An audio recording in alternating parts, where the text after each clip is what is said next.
Bwana Yesu asifiwe, watu wa Mungu. Praise God. Hallelujah. Nawashukuru sana wote ambao mnanitazama kwenye YouTube, ambao mnanitazama TikTok, ambao mnaongea na mimi through Facebook. May God bless you so much wherever you are. May God bless you so much.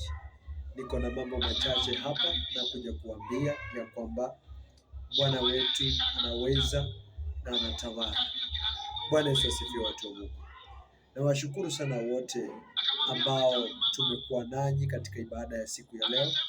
Mungu wa amani awabariki na awatende mema. Jambo la kwanza, nimeokoka, Yesu Kristo ni Bwana. Naamini ya kwamba popote unaponitazama kuna kitu ambacho Mungu anahitaji kusema kwa ajili ya maisha yako. Bwana Yesu asifiwe. Unapotamani kuja kwenye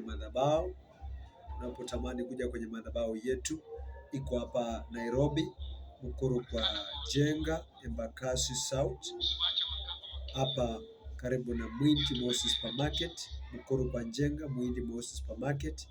Utaona bana hapo, picha yangu iko kwenye bana. Hiyo bana itakuelekeza mahali kanisa liko. Iko maeneo inaitwa 48.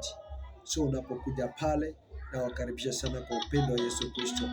Leteni wagonjwa, leteni watu wenye shida mbalimbali, na Yesu Kristo atakuokoa na atakutetea katika jina la Yesu. Naposoma katika kitabu cha Isaya 61, kitabu cha Isaya 61, kitabu kile cha Isaya 61 inasema ya kwamba, na Roho ya Bwana Mungu i juu yangu, kwa sababu Bwana amenitia mafuta niwahubirie unyenyekevu habari njema.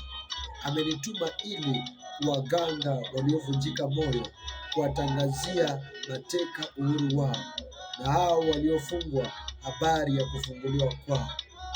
Bwana Yesu asifiwe.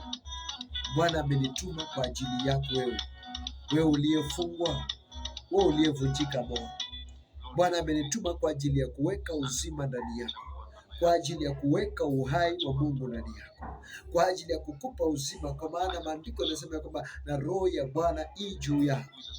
Amenitia mafuta nikuje kwa ajili ya kuhubiria wewe ndugu, kwa ajili ya kuhubiria wewe dada.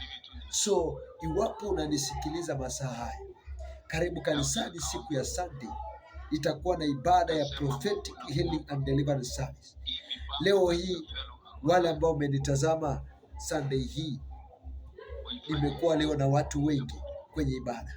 So njoo Sunday. Mungu akutende mema na akuondolee matatizo na akuondolee magonjwa na akuondolee maradhi. Uwe mzima in Jesus name. So njoo kanisani uone mkono wa Mungu. na Mungu wa amani atakubariki na atakutenda mema. In Jesus name. Shalom. Shalom. May God bless you so much. In Jesus name. Amen.